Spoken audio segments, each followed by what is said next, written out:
Hare Krishna, dear devotees, please accept my humble obeisances. All glories to Srila Prabhupada. So, a warm welcome to you to this reading session of Bhagavad Gita. I'm going to share the screen.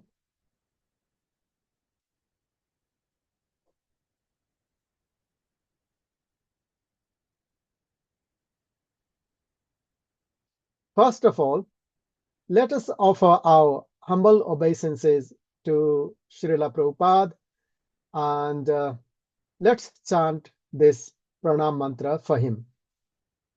Namo Vishnupadaya Krishna Prasthaya Bhutale Srimate Bhakti Vedanta Swaminiti Namine Namaste Saraswate Deve Gaurvani Pracharine Nirvishesha Shunyavadi Paschatya Deshatarine. Reading from Bhagavad Gita, chapter 11, text number 55. Om Namo Bhagavate Vasudevaya. Om Namo Bhagavate Vasudevaya. Om Namo Bhagavate Vasudevaya. This is once again verse number 55 from chapter 11 of the Bhagavad Gita. Mat-karma-kṛn mat-paramo mad-bhaktaḥ saṅga-varjitaḥ. mat-karma-kṛn mat-paramo mad-bhaktaḥ saṅga-varjitaḥ. nirvairaḥ sarva-bhūteṣu. nirvairaḥ sarva-bhūteṣu. yah samameti pāṇḍava. nirvairaḥ sarva-bhūteṣu. yah samameti pāṇḍava. mat-karma-kṛn mat-paramo mad-bhaktaḥ saṅga-varjitaḥ. nirvairaḥ sarva-bhūteṣu. yah samameti pāṇḍava. Synonyms: mat-karma-kṛt, engaged in doing my work. mat-paramaḥ, considering me the supreme. mad-bhaktaḥ, engaged in my devotional service. saṅga-varjitaḥ,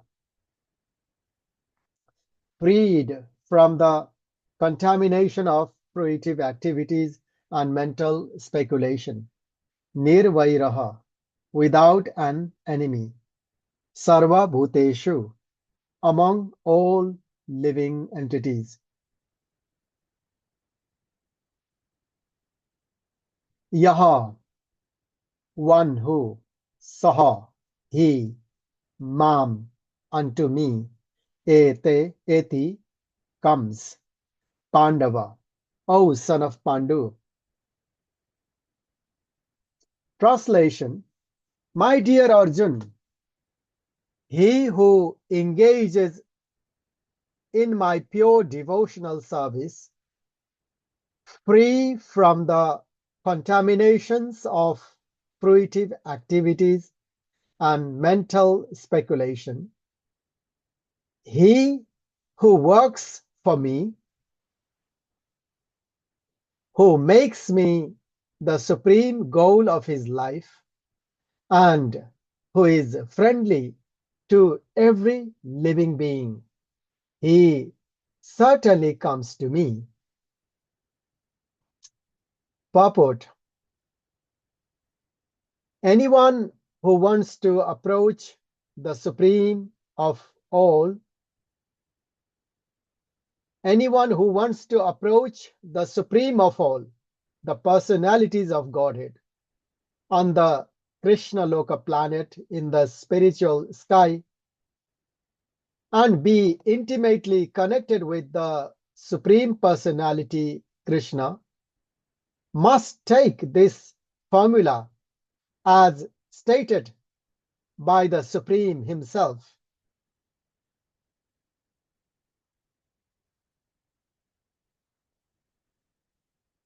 Therefore, this verse is considered to be the essence of the Bhagavad Gita. The Bhagavad Gita is a book directed to the conditioned souls who are engaged in the material world with the purpose of lording it over nature and who do not know the real spiritual life.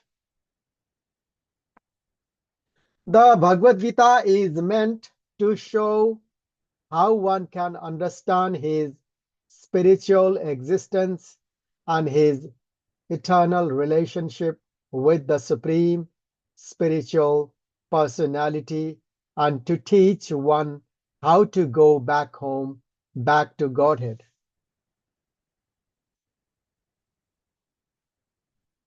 Now, here is the verse which clearly explains the process by which one can attain success in his spiritual activity, devotional service.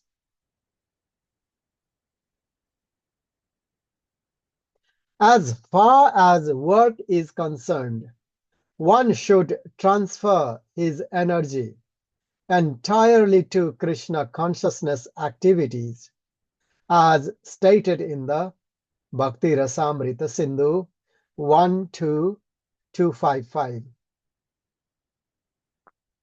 Anasaktasya vishayan yatharaham upayunjataha nirbandha Krishna sambandhe yuktam vairagyam uchyate.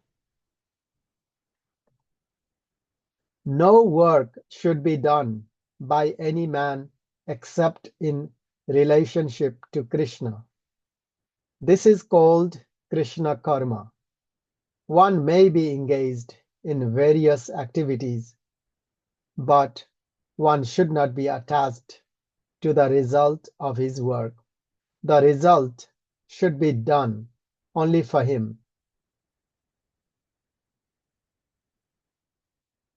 For example, one may be engaged in business, but to transform that activity into Krishna consciousness, one has to do business for Krishna.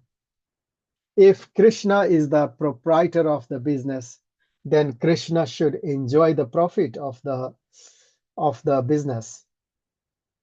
If a businessman is in possession of thousands and thousands of dollars, and if he has to offer all this to Krishna, he can do it. This is work for Krishna. Instead of constructing a big building for his sense gratification, he can construct a nice temple for Krishna, and he can install the deity of Krishna and arrange for the deity's service, as is outlined in the authorized books of devotional service. This is all Krishna karma. One should not be attached to the result of his work, but the result should be offered to Krishna, and one should accept as prasadam the remnants of offering to Krishna. If one constructs a very big building for Krishna and installs the deity of Krishna, one is not prohibited from living there, but it is understood that the proprietor of the building is Krishna. That is called Krishna consciousness. If, however, one is not able to construct a temple for Krishna, one can engage himself in cleansing the temple of Krishna. That is also Krishna karma. One can cultivate a garden. Anyone who has land in India, at least, any poor man has a certain amount of land, can utilize that for Krishna by growing flowers to offer him. One can sow tulasi plants because tulasi leaves are very important, and Krishna has recommended this in Bhagavad Gita. Patram pushpam phalam toyam. Krishna desires that one offer him either a leaf or a flower or fruit or a little water, and by such an offering he is satisfied. This leaf especially refers to the tulasi. So one can sow tulasi and pour water on the plant. Thus, even the poorest man can engage in the service of Krishna. These are some of the examples of how one can engage in working for Krishna. The word mat-paramaḥ refers to one who considers the association of Krishna in his supreme abode to be the highest perfection of life. Such a person does not wish to be elevated to the higher planets, such as the moon or sun or heavenly planets, or even the highest planet of this universe, Brahma Loka. He has no attraction for that. He is only attracted to being transferred to the spiritual sky. And even in the spiritual sky, he is not satisfied with merging into the glowing Brahma Jyotir effulgence. For he wants to enter the highest spiritual planet, namely Krishna Loka, Goloka Vrindavan. That's the destination a devotee aims to achieve. Continuing, he has full knowledge of that planet and therefore he is not interested in any other. As indicated by the word mad-bhaktaḥ, he fully engages in devotional service, specifically in the 9 processes of devotional engagement: hearing, chanting, remembering, worshipping, serving the lotus feet of the Lord, etc. Offering prayers, carrying out the orders of the Lord, making friends with him, and surrendering everything to him. One can engage in all 9 devotional processes, or 8 or 7, or at least in one, and that will surely make one perfect. The term saṅga-varjitaḥ is very significant. One should disassociate himself from persons who are against Krishna. Not only are the atheistic persons against Krishna, but so also are those who are attracted to fruitive activities and mental speculations.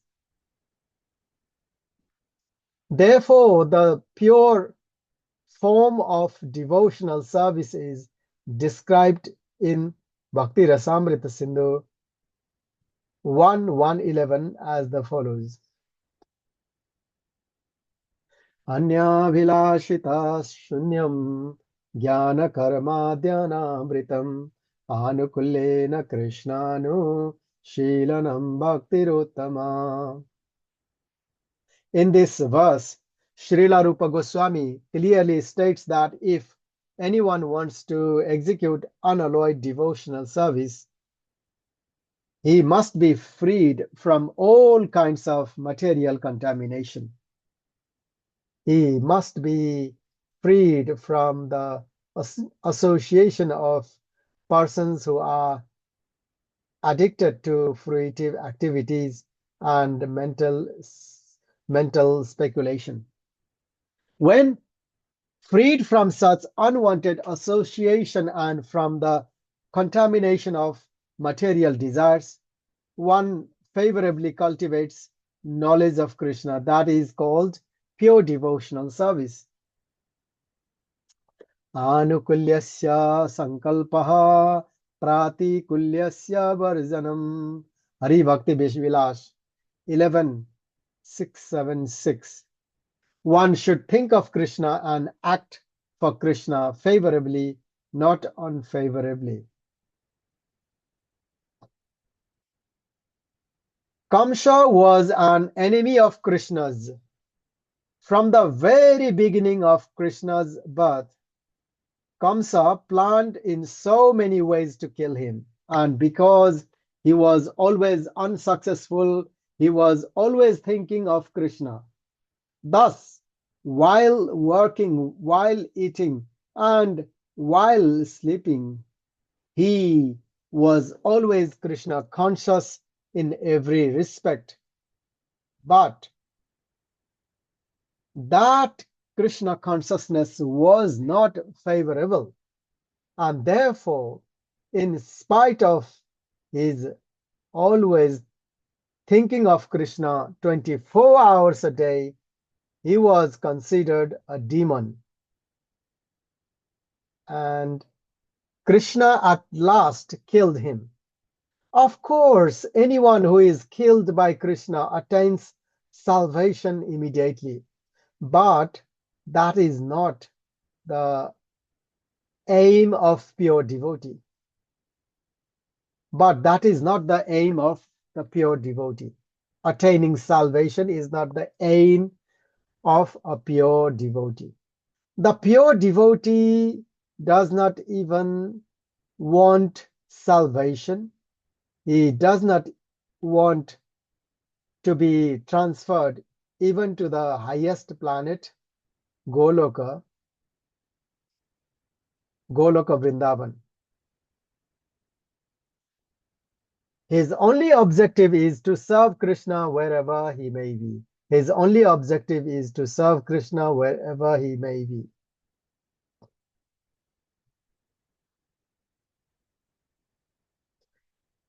A devotee of Krishna is friendly to everyone. Therefore, it is said here that he has no enemy, nirvairaḥ. How is this? A devotee situated in Krishna consciousness knows that only devotional service to Krishna can relieve a person from all the problems of life. He has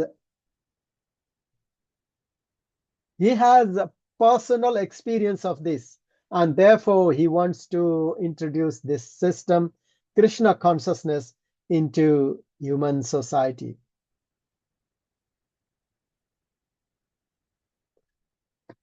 There are many examples in history of devotees of the Lord who risked their lives for the spreading of God consciousness. The favorite example is Lord Jesus Christ. He was crucified by the non-devotees, but he sacrificed his life for spreading God consciousness. Of course, it would be superficial to understand that he was killed. Similarly, in India also, there are many examples such as Thakur Haridas and Prahlad Maharaj. Why such a risk? Because they wanted to spread Krishna consciousness.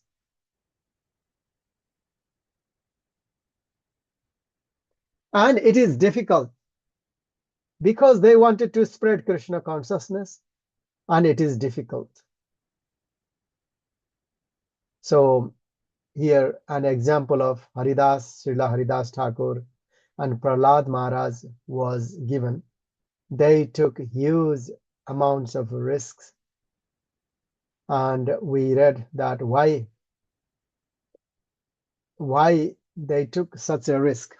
Because they wanted to spread Krishna consciousness, and it is difficult.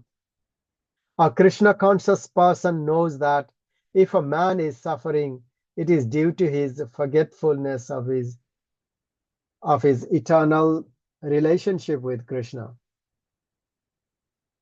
When, by the way, just a comment that when somebody forgets, when we forget that we are an eternal associates of Krishna, then we go through many sufferings. Continuing reading.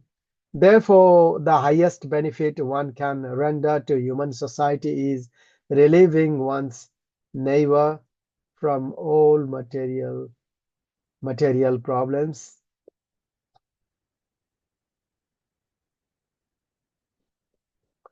In such a way, a pure devotee is engaged in the service of the Lord. Now we can imagine how merciful Krishna is to those engaged in his service, risking everything for him. Therefore, it is certain that a person must reach the supreme planet after leaving the body, human body. So, therefore, it is certain that such a person must reach the supreme planet after leaving the human body. In summary, the universal form of Krishna, which is a temporary manifestation, and the uniform of time, which endeavors, the form of time which devours everything, and even the form of Vishnu, four-handed, have all been exhibited by Krishna.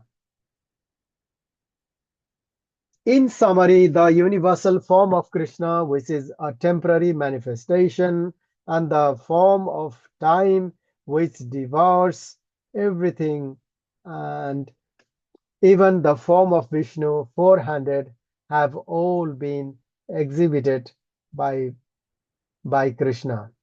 Thus, Krishna is the origin of all these. Krishna is origin. Thus, Krishna is the origin of all these manifestations. It is not that Krishna is a manifestation of the original Vishwarupas.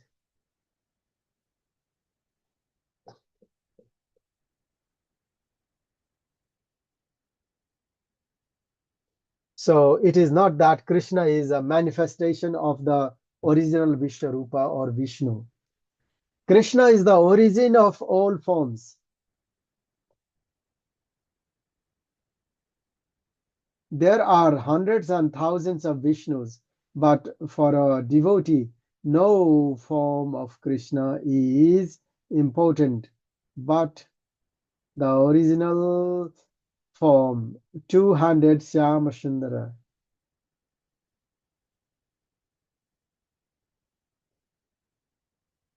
In the Brahma Samhita, it is stated that those who are attached to the Shyam Sundara form of Krishna in love and devotion can see him always within the heart and cannot see anything else. One should understand, therefore, that the purport of this 11th chapter is essential and supreme. One should understand, therefore, that the purport of this 11th chapter is that the form of Krishna is essential and supreme. So the essence of chapter 11 is that the form of Krishna is essential and supreme. If you are listening to this, can you write an answer to the question why the form of Krishna is essential and supreme. Thus end the Bhaktivedanta purports to the 11th chapter of the Srimad Bhagavad Gita in the matter of the universal form.